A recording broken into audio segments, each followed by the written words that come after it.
آقا صلی اللہ تعالیٰ علیہ وسلم نے ارشاد فرمایا میرے صحابی 3 کام تم کر لیا کرو تیرے گھر میں خیر و برکت کی میں ضمانت یہ دیتا ہوں۔ صحابہ کرام علیہم رضوان ارشاد فرماتے ہیں ہم نے اس صحابی کو بڑا تنگ دست دیکھا، قرض کے بوجھ کے نیچے بھی دبا دیکھا، لیکن جب اس نے سرکار صلی اللہ علیہ وسلم کے بتلائے ہوئے نسخے پر عمل شروع کر دیا تو رب تعالیٰ نے اتنا نوازا کہ اب وہ مدینہ شریف کی گلیوں میں جھولیاں بھر بھر کے خیرات کرتا تھا، دولت ختم نہیں ہوتی۔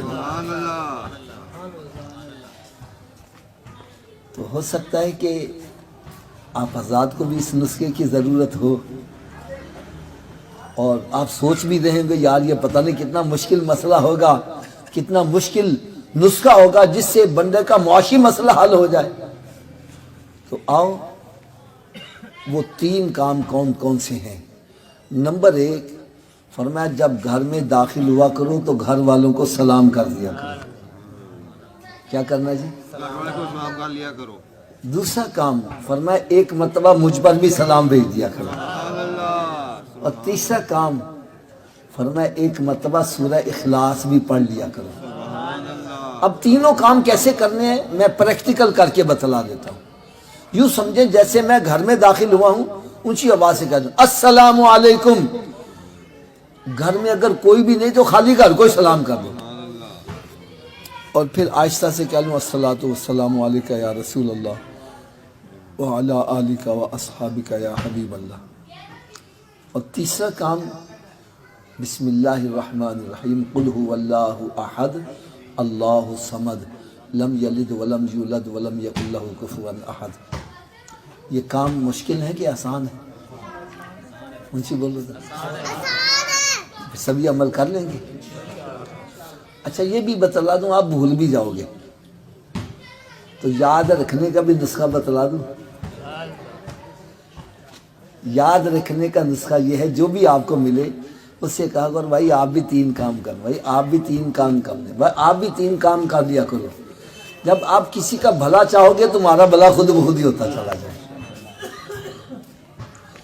اور دوسرا نسخہ یہ ہے کہ آپ اپنے گھر میں داخل ہوئے بعد میں یاد آیا او میں نے تو 3 کام کرنے تھے، تو بھائی گھر سے پھر باہر آ جاؤ، پھر داخل ہو کر 3 کام کر لو۔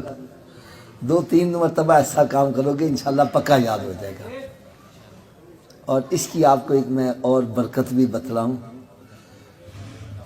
ہمارے یہاں پر نا علامہ اقبال ٹاؤن میں نا دبئی چوک ہے، اس میں ایک بڑی پیاری مسجد بنی ہوئی ہے۔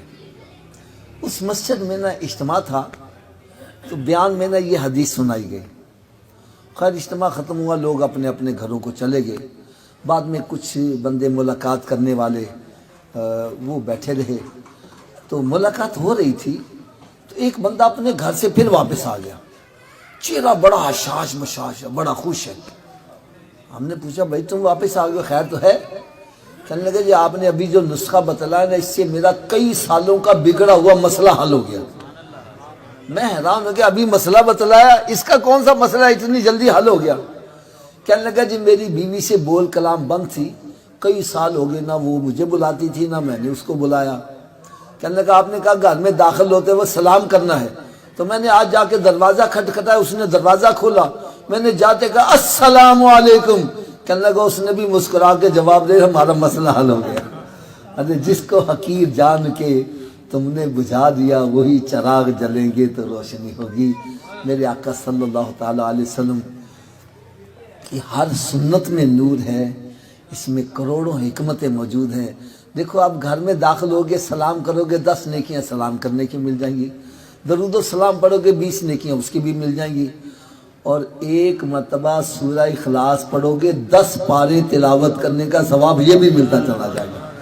یعنی اس کو کہتے ہیں نالے چوپڑیاں تے نالے 2 مسئلے بھی حل ہو اور ثواب بھی ملتا رہے۔ اللہ تعالیٰ ہم سب کو سونے آقا صلی اللہ علیہ وسلم کی سنتوں پر عمل کرنے کی توفیق عطا فرمائے۔ چلو سیکھیں قرآن، چلو سیکھیں قرآن، کیسا ہے اجر سنا ایک حرف قرآن جو پڑھے، کیسا ہے اجر سنا ایک حرف قرآن جو پڑھے، ایک نیکی ایسی ملے اس کے جو برابر ہے. قرآن پاک کا پڑھنا، دیکھنا، سننا سب باعث ثواب. اس کے احکامات پر عمل کرنا مومنوں کے لیے باعث نجات.